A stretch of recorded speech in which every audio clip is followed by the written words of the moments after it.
Hello my dear students, welcome to my YouTube channel Biology Concept with Ranjit. Today we are going to read about the lysosome, mitochondria, vacuole and plastids and also the cell division. Lysosomes structurally are the membrane bound sacs filled with digestive enzymes. Lysosomes sac होते हैं जिसमें digestive enzymes भरे होते हैं जो macro molecules को digest करते हैं. These enzymes are made by the rough endoplasmic reticulum. इन एंजाइमों का निर्माण रफ एंडोप्लाज्मिक रेटिकुलम के द्वारा किया जाता है. Lysosomes are a kind of waste disposal system of the cell. लाइसोसोम्स जो होते हैं वो सेल के वेस्ट डिस्पोजल सिस्टम होते हैं. जब सेल डेड कंडीशन होती है, अपॉप्टोसिस होना होता है, सेल को डेड कंडीशन होती है और सेल में कुछ फिजियोलॉजिकल डिस्टरबेंस होता है तो सेल के लाइसोसोम डिस्पोज हो जाते हैं. These help to keep the cell clean and digesting any foreign material as well warn out the cell organelles. जो लाइसोसोम होता है ये सेल को क्लीन रखने में मदद करता है और बाहर से आए हुए मटेरियल्स को उनको डाइजेस्ट करके और सभी और नॉन फंक्शनल सेल ऑर्गेनेल्स को भी डाइजेस्ट करता है. Foreign materials entering to the cell such as bacteria or food as well as old organelles end up into the lysosomes and which break complex substances into simpler substances. जैसे कि bacteria और virus, जैसे कि bacteria हो गए और बाकी सभी पैथोजेंस हो गए, फूड हो गए, इन सब को लाइसोसोम के द्वारा डाइजेस्ट कर दिया जाता है और ओल्ड सेल ऑर्गेनेल्स को भी लाइसोसोम में डाइजेस्ट किया जाता है और उसके माइक्रोमॉलिक्यूल्स को डाइजेस्ट करके सिंपलर सब्सटेंस में बदल दिया जाता है. Lysosomes are able to do this because contain powerful digestive enzymes capable of breaking down all organic materials. Lysosome यह सभी कार्य कर पाता है क्योंकि इसके पास सभी डाइजेस्टिव एंजाइम्स होते हैं. कार्बोहाइड्रेजेज, लाइपेजेज, सभी हाइड्रोलाइटिक एंड एंजाइम्स होते हैं इसमें. During the disturbance in cellular metabolism, जब सेल के मेटाबॉलिज्म में डिस्टर्बेंस होता है, for example when cell gets damage lysosome में burst and digest their own cell. जब सेल के सेलुलर फिजियोलॉजिक कंडीशन में, सेलुलर मेटाबॉलिक कंडीशन में जो है डिस्टर्बेंस होता है तो लाइसोसोम ब्रस्ट होके पूरे डाइजेस्टिव एंजाइम्स को सेक्रेट कर देता है. Therefore lysosomes are known as suicidal bag of the cell, जिस कारण से पूरी सेल नष्ट हो जाती है और सेल डेड हो जाती है. Therefore the lysosomes are also known as the suicide bag of the cell. इसलिए लाइसोसोम को आत्महत्या की थैली कही जाती है. Now next, mitochondria. Mitochondria are also known as the powerhouse of the cell. Mitochondria को powerhouse of the cell कहा जाता है. Mitochondria have two membranes covering. Mitochondria के पास दो लेयर होती है, दो कवरिंग होती है. The outer membrane is porous while the inner membrane is deeply folded. बाहर की मेम्ब्रेन जो होती है वो छिद्रयुक्त होती है जबकि अंदर की मेम्ब्रेन वो अंदर की तरफ फोल्डेड होती है. These folds increase the surface area for ATP generating chemical reactions. जो माइटोकॉन्ड्रिया की जो इनर मेम्ब्रेन है वो उसके फोल्डिंग के कारण इनर मेम्ब्रेन की सरफेस बड़ी होती है और एटीपी सिंथेसिस एरिया को बढ़ाती है. The energy required for various chemical activities needed for life is released by the mitochondria in the form of ATP, adenosine triphosphate molecule. हमारे शरीर में जो आवश्यक एनर्जी को एटीपी के रूप में माइटोकॉन्ड्रिया के द्वारा रिलीज किया जाता है. एटीपी को energy currency of the cell. ATP is also known as the energy currency of the cell. Our body uses energy stored in ATP for making new chemical compounds and for mechanical work.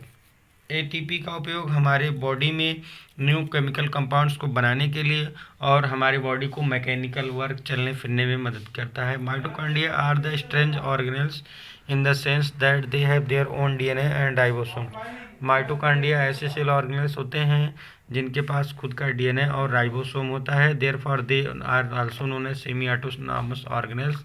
Therefore mitochondria are able to make their some own proteins, जिसके कारण mitochondria ribosomes के द्वारा अपने खुद के कुछ protein का निर्माण करता है.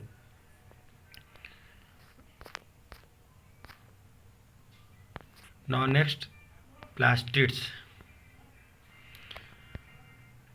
Plastids only present in the plant cells, as well as the plastids are present only in plant cells. There are two types of plastids: chromoplast, and also known as colored plastids, and leucoplast, known as colorless plastid or white plastid. Chromoplast containing the pigment chlorophyll are known as chloroplast.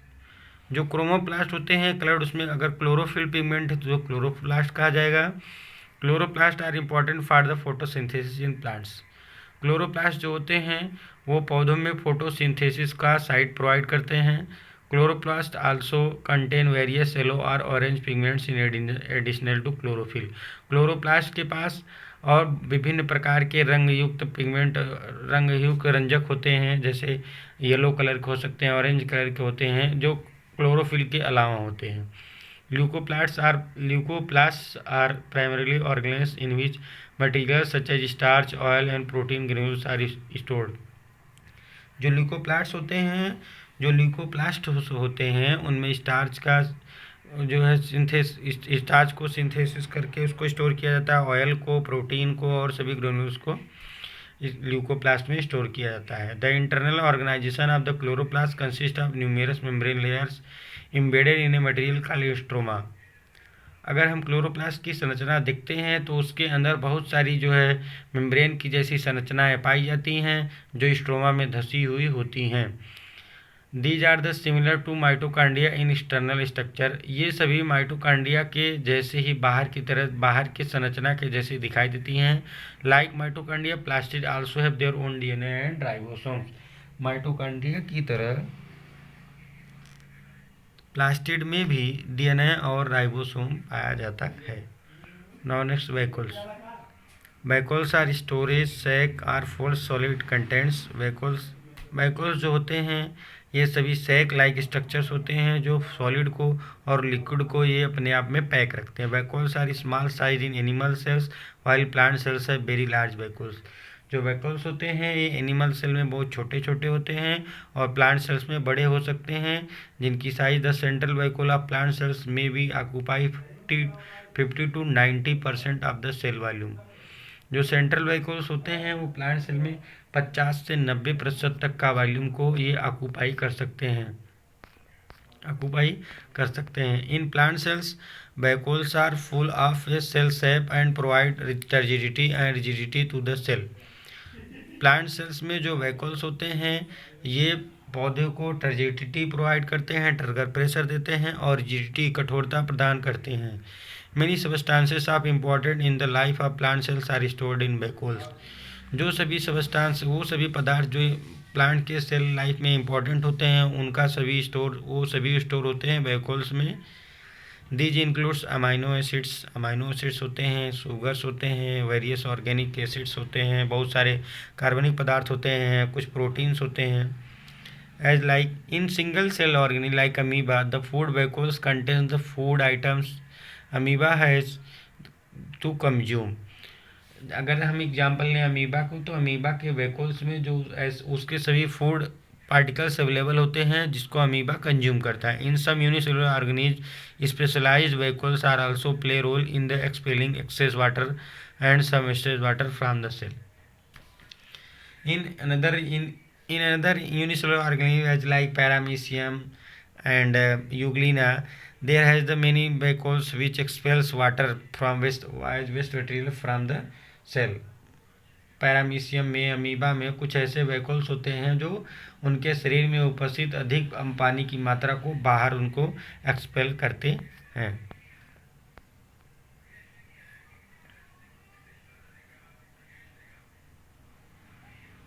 Now next, the questions arise to think that what is the question. Please read this question carefully.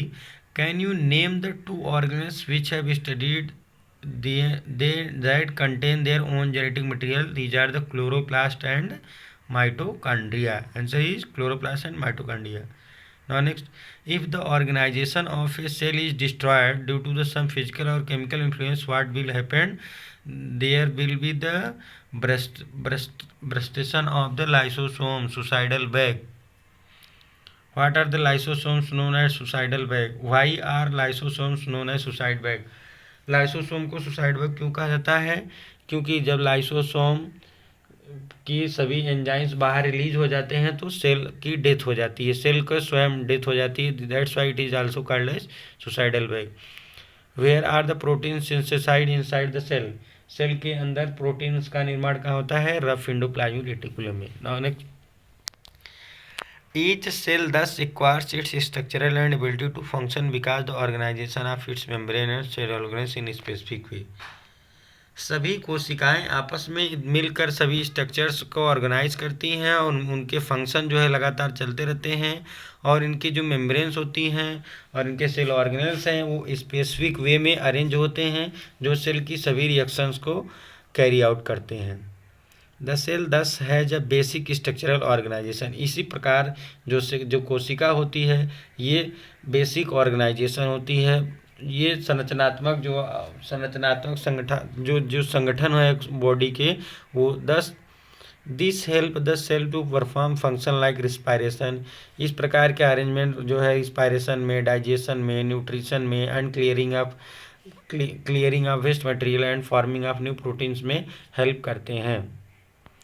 दस the cell is fundamental and structural unit of living organ, इस प्रकार जो कोशिका होती है वो कार्यात्मक और संरचनात्मक इकाई होती है, and it is the also basic functional unit of life, और ये मुख्य रूप से functional unit of life, structural and functional, fundamental structural and functional unit of life. Now next, cell division, how cells arises, how a cell divide. New cells are formed in organism in order to grow, to replace old, dead and injured cells and to form gamete required for reproduction।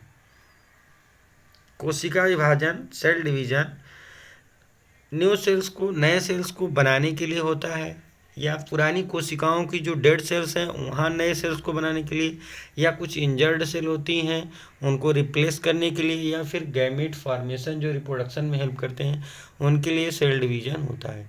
The process by which new cells are made is called cell division, वह प्रक्रिया जिसके द्वारा कुछ नई sales का, new sales का formation होता है, सेल डिवीजन कहलाता है। There are two main types of cell division, that is mitosis and meiosis. Cell कोशिका विभाजन मुख्यतः दो प्रकार से होता है, माइटोसिस एंड मियोसिस, समसूत्री एंड अर्धसूत्री विभाजन। The process of cell division by which most of the cells divide for growth is called mitosis. ऐसी प्रक्रियाओं में जहाँ पर बॉडी की ग्रोथ होती है, सेल की ग्रोथ होती है, तो वहाँ पर माइटोसिस की डिवीजन होती है। In this process each cell called mother cell, in this process each cell called mother cell divides to form two identical daughter cells। कोशिका विभाजन के समय जो सेल विभाजित हो रही होती है उसे हम मदर सेल बोलते हैं, और जो डिवाइड होने के बाद जो सेल्स फॉर्म होती हैं उन्हें हम डॉटर सेल्स बोलते हैं, और वो एक दूसरे के जैसे होती हैं, identical daughter cells. The daughter cells have the same number of chromosome as mother, जैसा कि माइटोसिस जब होता है तो क्रोमोसोम का नंबर सेम रहता है, जितने कि मदर सेल में क्रोमोसोम नंबर 46 होता है उतना ही जो है डॉटर सेल में क्रोमोसोम के नंबर 46 होंगे। It helps in growth and repair of tissue in organism, mitosis के द्वारा बॉडी की ग्रोथ होती है, सेल की ग्रोथ होती है और ऑर्गेनिज्म के टिश्यू रिपेयरेंस होता है। इन some specific cells of reproductive organs or tissue in animals and plants divide for gametes for the formation of gametes which after fertilization give rise to offspring। Body के कुछ specific parts में, reproductive organs में और plants के reproductive parts में कुछ वहाँ के जो सेल्स होते हैं वो डिवाइड करके गैमेट्स का फॉर्मेशन करते हैं for the process of reproduction, और आफ्टर फर्टिलाइजेशन जब उनका निषेचन हो जाता है तो वो ऑफस्प्रिंग का निर्माण करते हैं, नई संतति का निर्माण करते हैं, and they divide by A difference प्रक्रिया से डिवाइड होते हैं जिनको हम मियोसिस बोलते हैं। ये meiosis involves in two consecutive division, meiosis 2 step process होता है, 2 कंसेक्यूटिव प्रोसेस होता है। When a cell divides by mitosis meiosis, when a cell divides by meiosis, it produces 4 new cells instead of just 2. When a cell divides by meiosis, जब किसी cell में अर्धसूत्री विभाजन होता है तो उस सेल में 4 कोशिकाओं का निर्माण होता है. The new cells have half number of chromosome than that of mother cells. नई कोशिकाओं के पास 23 क्रोमोसोम होते हैं, हाफ नंबर ऑफ क्रोमोसोम होते हैं as compare to the mother cells. Here is the diagram of division of mitosis and meiosis. In the mitosis, one cell divides into 2 cells. In meiosis is the 2-step process. One cell divides into 2 and 2 cells divides into 4 cells. 4 daughter